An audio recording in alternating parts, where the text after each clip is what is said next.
بسم اللہ الرحمن الرحیم۔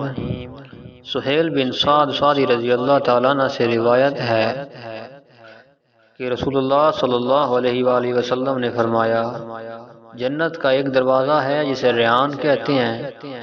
قیامت کے دن اس دروازے سے صرف روزہ دار ہی داخل ہوں گے، ان کے سوا اور کوئی اس میں سے نہیں داخل ہوگا۔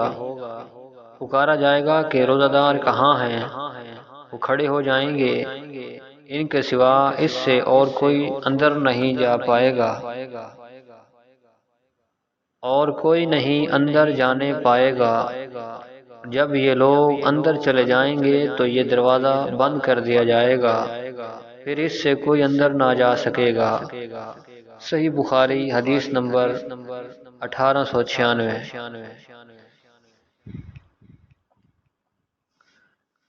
حضرت ابو ہریرہ رضی اللہ تعالیٰ عنہ سے روایت ہے کہ رسول اللہ صلی اللہ علیہ وآلہ وسلم نے فرمایا، جب رمضان آتا ہے تو جنت کے دروازے کھول دیے جاتے ہیں۔ صحیح بخاری حدیث نمبر 1898۔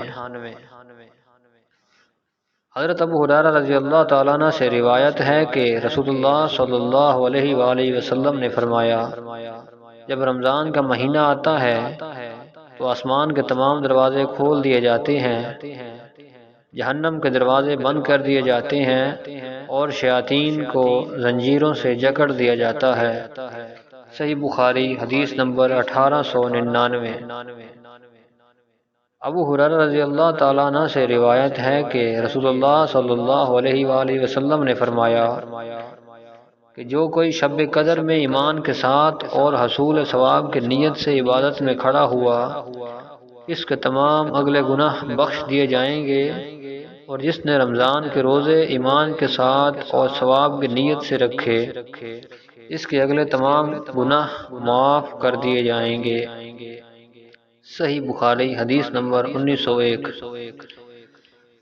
ابو ہریرہ رضی اللہ تعالیٰ عنہ سے روایت ہے کہ رسول اللہ صلی اللہ علیہ وآلہ وسلم نے فرمایا، اگر کوئی شخص جھوٹ بولنا اور دغا بازی کرنا روزہ رکھ کے بھی نہ چھوڑے تو اللہ تعالیٰ کو اس کی کوئی ضرورت نہیں کہ وہ اپنا کھانا پینا چھوڑ دے۔